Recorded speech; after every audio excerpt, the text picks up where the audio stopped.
And I went in August 1958, and I was released. I was stationed in Spain, and my wife gave birth to twins, and they died, and then they shipped me back early and released me in March of 52. March 62, of 62? 1962, sorry. What branch of the service were you in? I was in the Air Force, And what was your highest rank? Airman second class.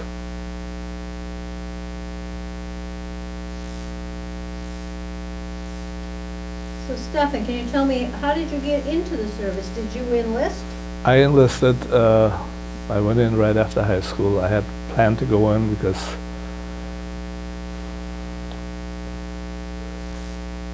come on, this is emotional to me. Yeah, I understand. Coming to America, to the United States, I wanted to serve, and You came to the United States when you were how old? I was 12, 1951. So you immigrated to the United States Yes. when you were 12 years old. Did you speak English? No, I had just started learning the English alphabet in Austria. I went to school there. And I came here and we stayed with host family in New York City. I went to school 125th Street in Riverside, which was an experience. Well, it's a cultural experience, you know. At that time, to that point, I'd only seen one African-American man in Europe, and then coming here and immersed in, it was probably a good experience because you learn the cultural differences and you realize they're just people too, like we are. And So when you graduated from high school in New York? no, I graduated here in Toronto. We moved out of New York in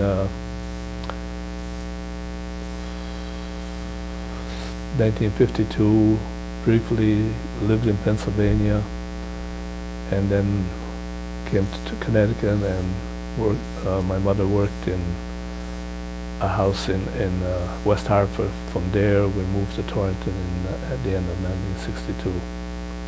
And you've lived in Torrington ever since? Yes, except for the time I was married and second marriage, and I lived in Windsor. We're just basically Torrington anyway, you know, it's outside Torrington.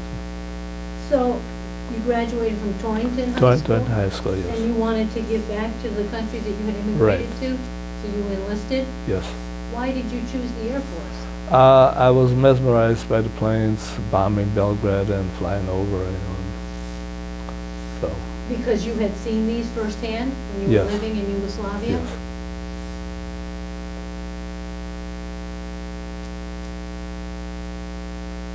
Where did you go to enlist?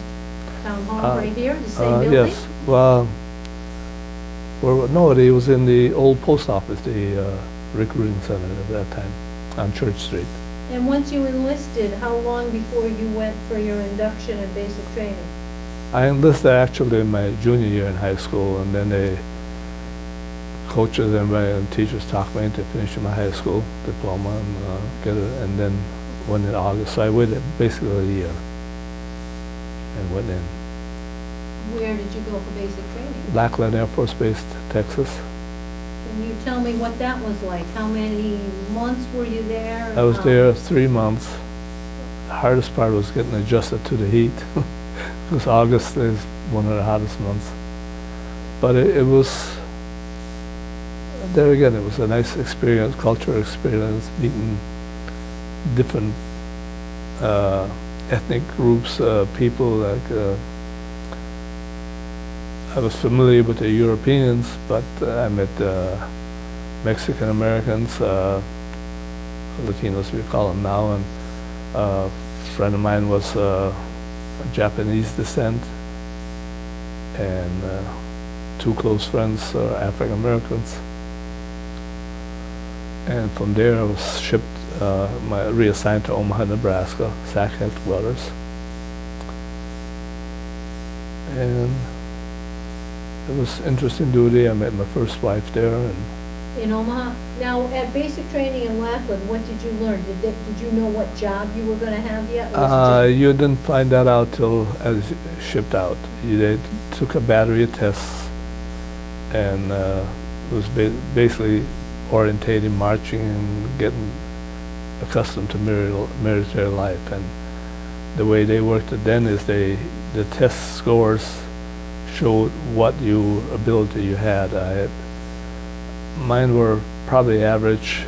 I had electrical and mechanical were in par with administrative, but they needed administrative clerks, so I got shipped to Omaha as a clerk typist. A clerk typist? Right, which wasn't my strong field. It wasn't? No. Could you type at all? Yes, I could, but How long were you in Omaha? I shipped out in June, May, so shipped out in July or June of 1958, 59, sorry. So, and how long did you stay there? No, I take that back, it was 1960. So when the I shipped. summer of 1960 is when you Right. went to Omaha? Yes. And how From long there were you I went to stationed? Spain. I went to Omaha in November of 1958, right after basic training. November of 58? Right. And how long did you stay in Omaha? From November till June of 1960.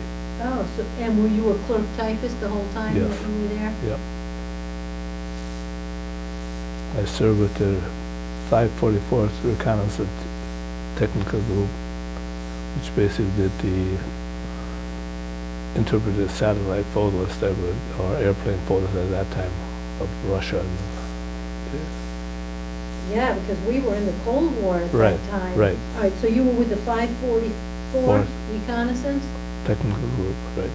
Technical Group. What were your specific duties? What did you do every day when you went to work?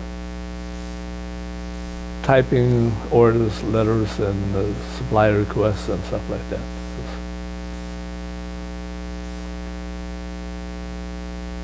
And then in June of 1960, where did you? I went to the Morón Air Force Base in Spain. In Spain? Right, it's about 40 miles outside Seville. How long were you stationed in Spain? Till the end of my service, which was in 1962, March. What were your duties when you were in Spain? There I served with the headquarters and base commander, and basically my duties were in the morning to get the teletype down, figure out what would be important for the commander to read, underline it, and then type orders for the day. That was... Did you work right in headquarters? Yes, right in the office. Who was the commanding officer? I don't remember. Since now the Air Force has made you a type clerkist, did you come to like that work? I enjoyed, you know, the interpretation of the rules. I had to, you know, we get the rules down from headquarters, and then you had to relay it to the rest of the next group of administrative clerks in the offices, and that was nice because probably the first time I was a public speaker, and it was a nervous experience, but it was good. You know. How big a base did we have in Spain? It was big. We had F-105s there and KC-135 tankers. And I would say we're probably talking about 5,000 to 10,000 people. I may be off on the figures, but it was big. Right.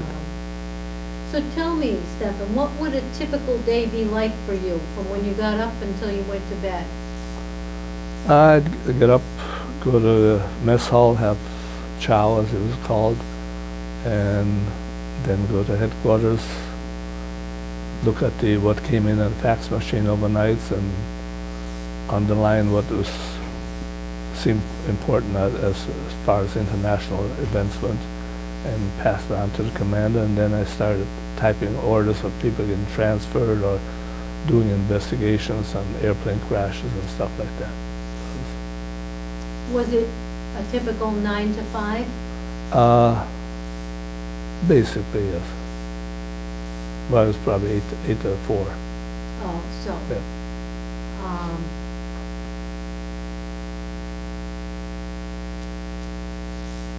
When you were receiving the information, you had to be the one to decide what was important to highlight for the commander. Yes.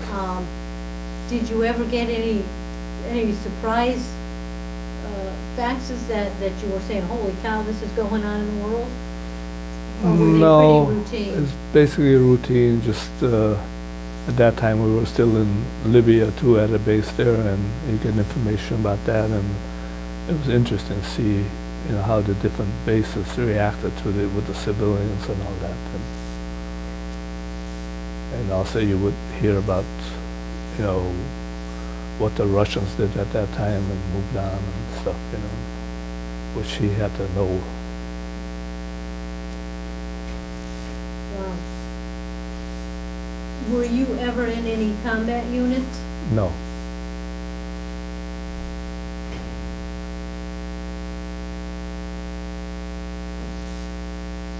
While you were overseas, how did you stay in touch with your family?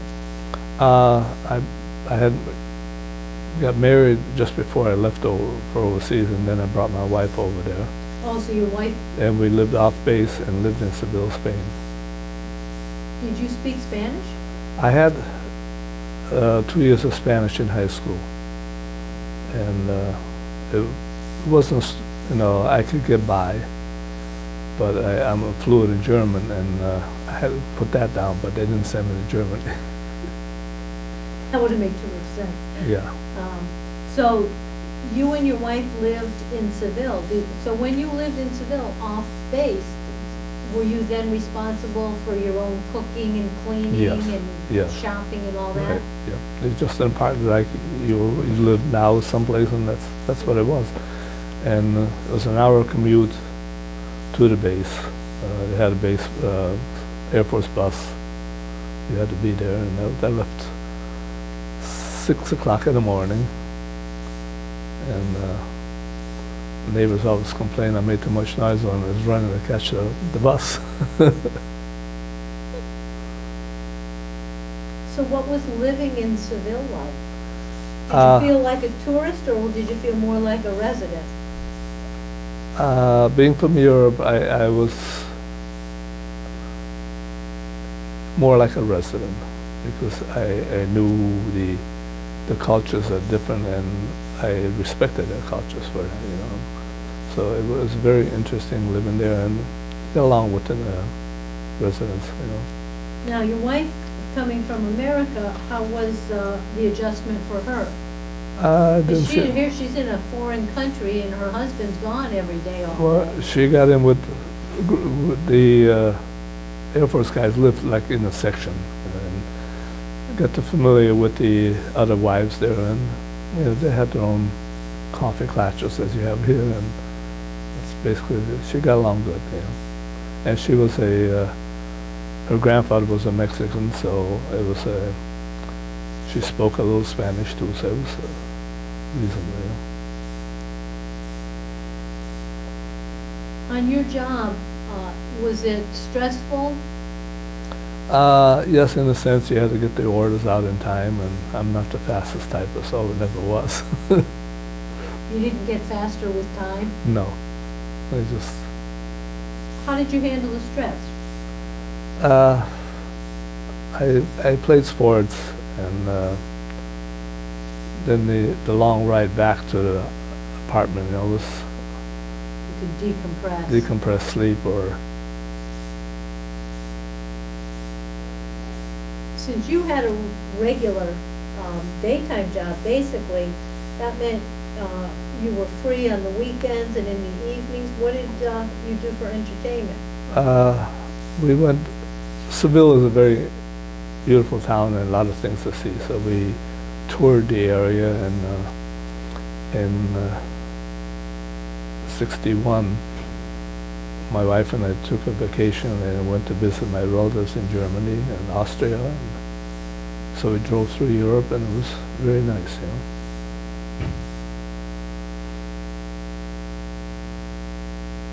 Did you have leave? Well, you must have gotten leave Leave, to go. yes. How long were you granted leave? I took 3 weeks. Wow. I had to save it, so they let me go.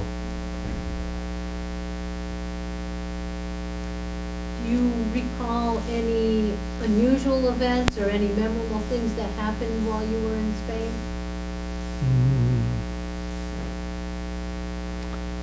Oh, we were in an apartment which was probably about the 8th floor, and I'd just gone to bed and I heard this racket downstairs, and I was, what is going on, you know? I was ready to grab a bucket of water and throw over his head, but it was a person serenading his girlfriend on one of the floors below me, you know? It's a good thing my wife stopped me, you know? Wow. Would have been an international incident. Yeah. Well, I suppose in Spain, did they do that? Yes, they did. Serenading? They So did. that was probably a common thing for Right, them. yeah. But first one I ran into. And the people were very friendly, and you know, like the landlord, New Year's, when New Year's came, he gave you a bottle of local champagne, you know. Well, not a bottle, it was a six-pack, a case almost, you know. Well, it was very good. So, people were nice, you know, really. If you took the time to get to know them, they appreciated it. And Do you recall any other memorable experiences from your time in Seville? one of the things at that time, Franco was the dictator in Spain, and it was quite evident because wherever you went, you saw the LaGuardia with submachine guns, and they said when you're driving and you see one of the guys put his hand up, you better stop, because the next thing you saw in your mirror was the guns aimed at the car, and so you made the traffic signs. Well, that was probably somewhat unsettling to see officers all around with guns. Not really. Growing up in Europe with the soldiers and the war, and you know, and So you were somewhat used to that. yes.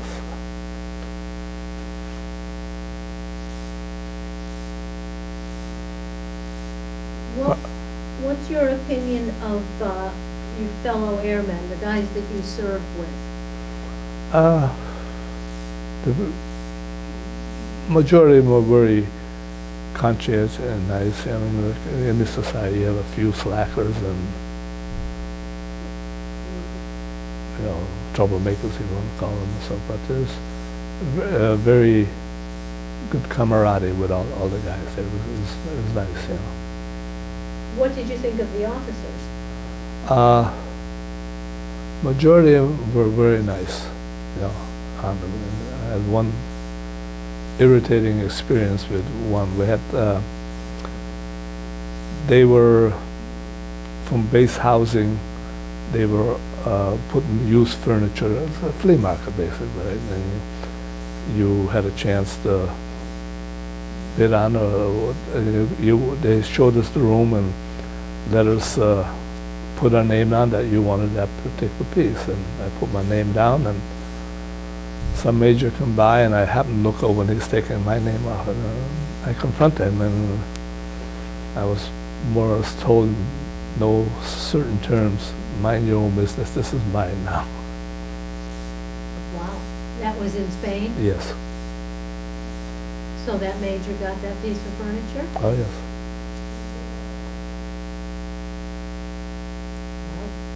Did you stay in touch with anybody? Did you make friendships while you were there?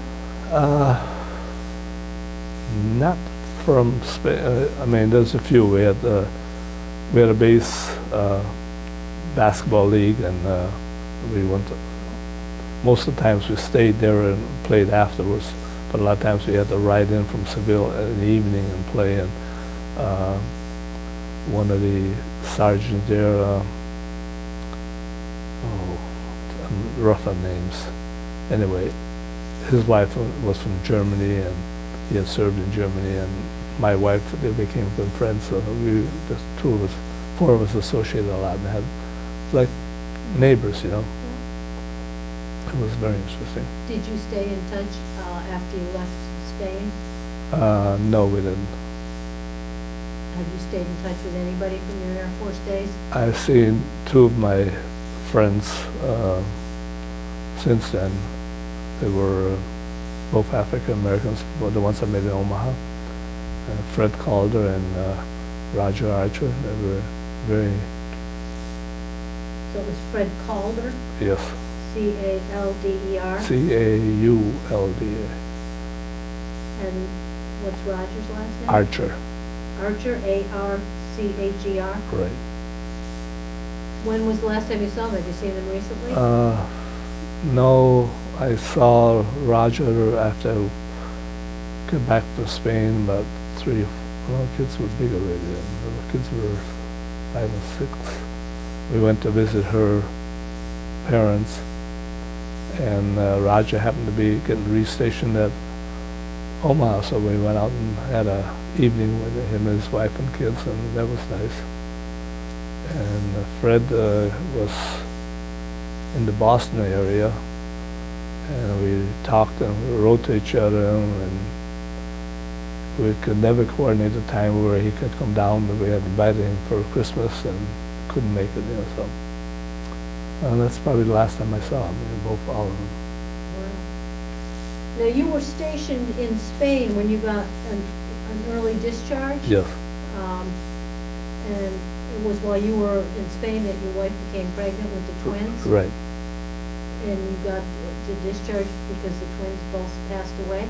Right. It's when they send you home on emergency leave overseas, and you have less than 6 months serving time left, they don't, the cost-wise, it's not effective for them to send you back again.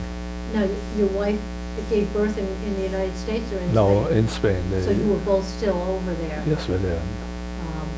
And they gave you the early discharge, and you Right. returned to, where did you come, so once you got discharged, did you come back to Torrington? Yes, I got discharged at Westover Air Force Base, Massachusetts, and I was commuting back and forth there till I got discharged. It was probably about, it was end of middle of January, end of January, and so probably a month later or so I got discharged. Yeah, it was in early March. So what was your transition like to become a civilian now? It was hectic. I had to look for a job and everything, and different story, because with the Air Force you knew what you were going to be doing. Now you had to be looking for a job and an apartment and everything. So. What kind of job did you look for? Because your skills were in being a clerk typist. Right. I looked for clerk, administrative, and then looked at my speed record, and, then so I went into. During high school I worked part-time in the meat market, and so I went back into that for a while, and then eventually worked in a factory and stayed there the rest of my life, machinist. So how long were you at the factory? Did you stay with the same factory all your career? Well, I started in '67 working for Torn Corporation, and they went out of business in the early '80s. So then I moved around to Farmington and settled in Thomaston Tech Systems, where I spend the rest of my working days. Did you ever use your clerk or typing skills again? Yes, to an extent. When I was active in the establishment of youth soccer in Torrington, and so I did most of the newsletters and typing for them. So it's about the only time I use this. So you can thank the Air Force for that training. Yes.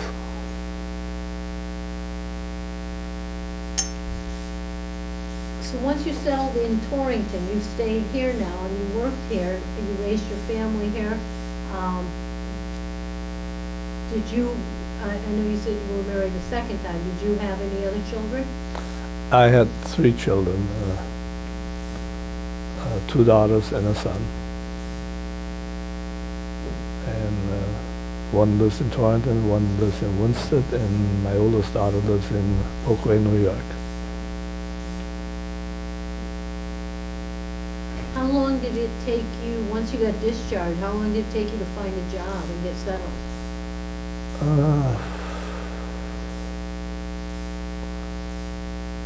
Probably about 2 months.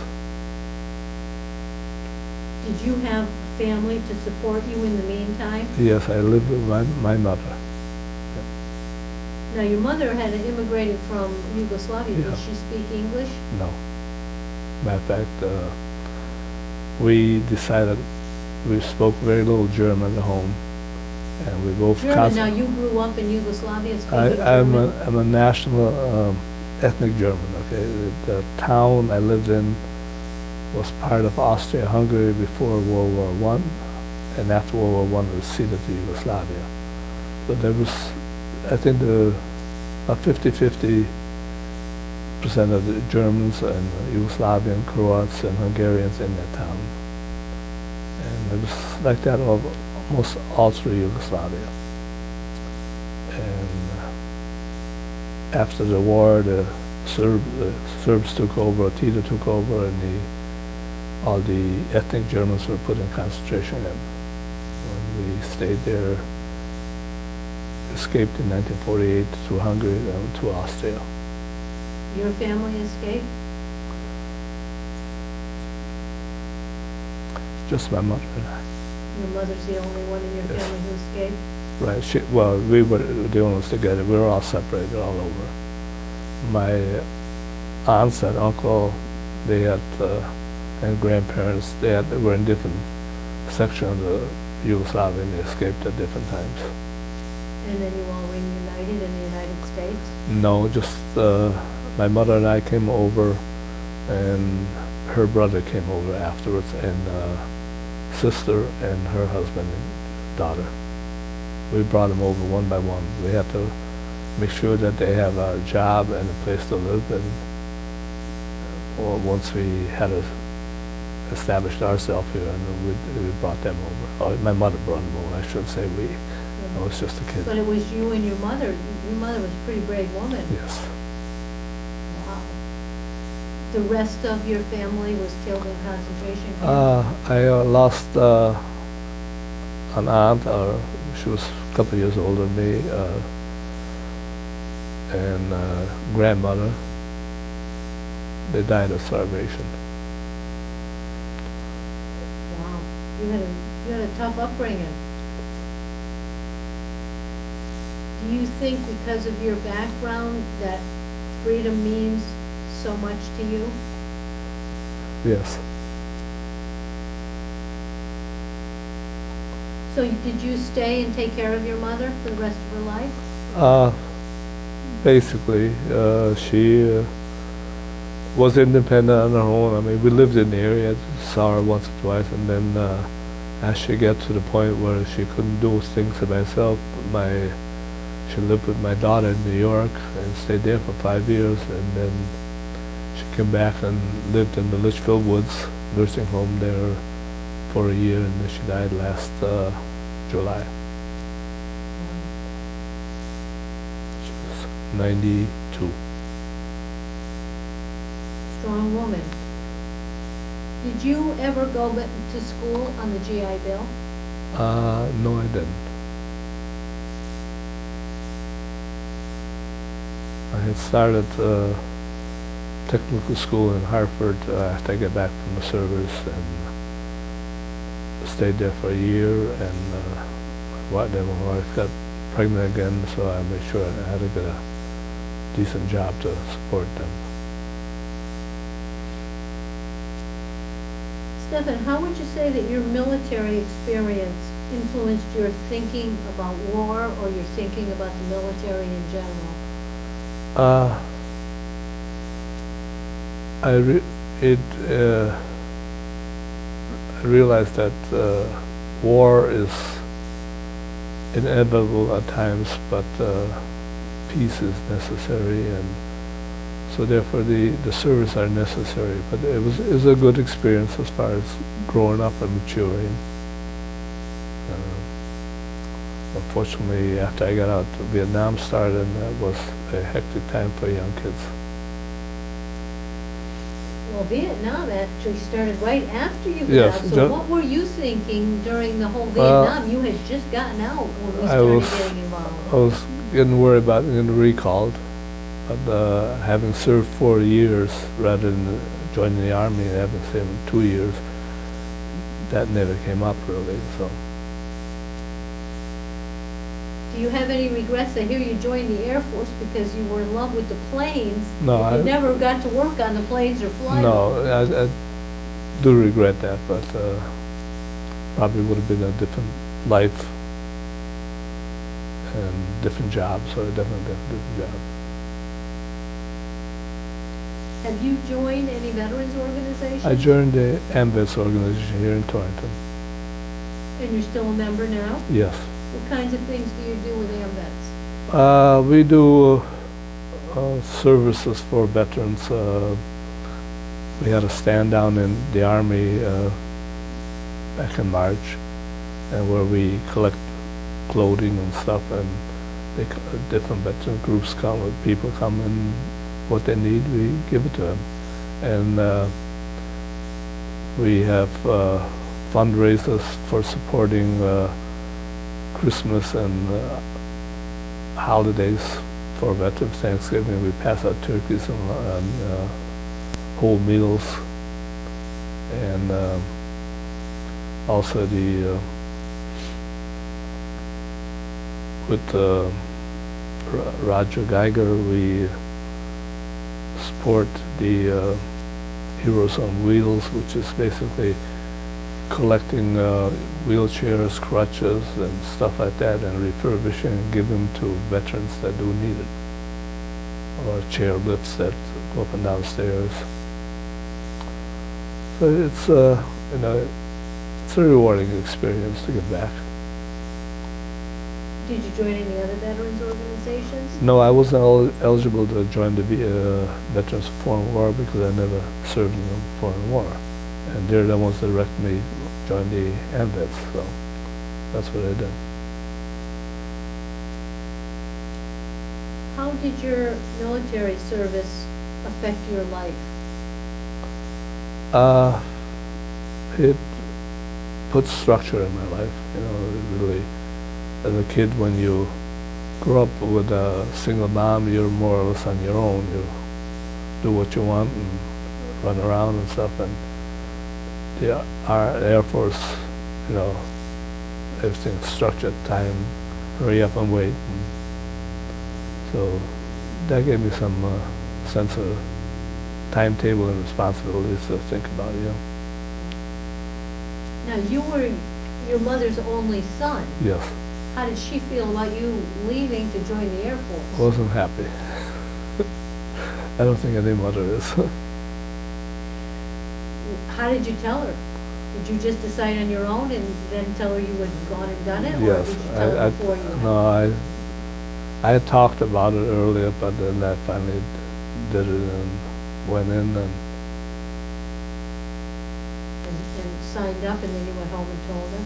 right, and then the teachers and the coaches talked me into finishing my high school, which I'm glad I did. And made her happy, but when I left it, she's still sad. But I wrote to her and talked on the phone about maybe once a month or so. Did you save any letters? Probably not. By moving with 2 divorces, you throw a lot of paperwork away.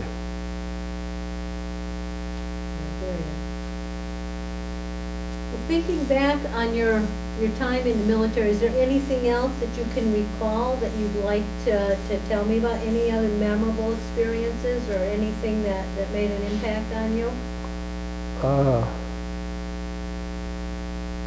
Well, yes, I had started to play volleyball in Torrington, and when I got to Offutt, they had a base league there, and then they selected from the players to make a base team, and we competed in the 2nd Air Force tournaments, and our team came in second, so it was, we got to fly to different bases. We went down to Missouri, and from Missouri, we went down to Laughlin Air Force Base in Texas, and got to see a little bit of Mexico and back and the tournament, and it was nice. And you were with officers and enlistment, so it was just a team, you know. And it was, and rank didn't make a difference? No, there was no. What mattered was that you could play volleyball. Right. And matter of fact, Fred called taught me for me.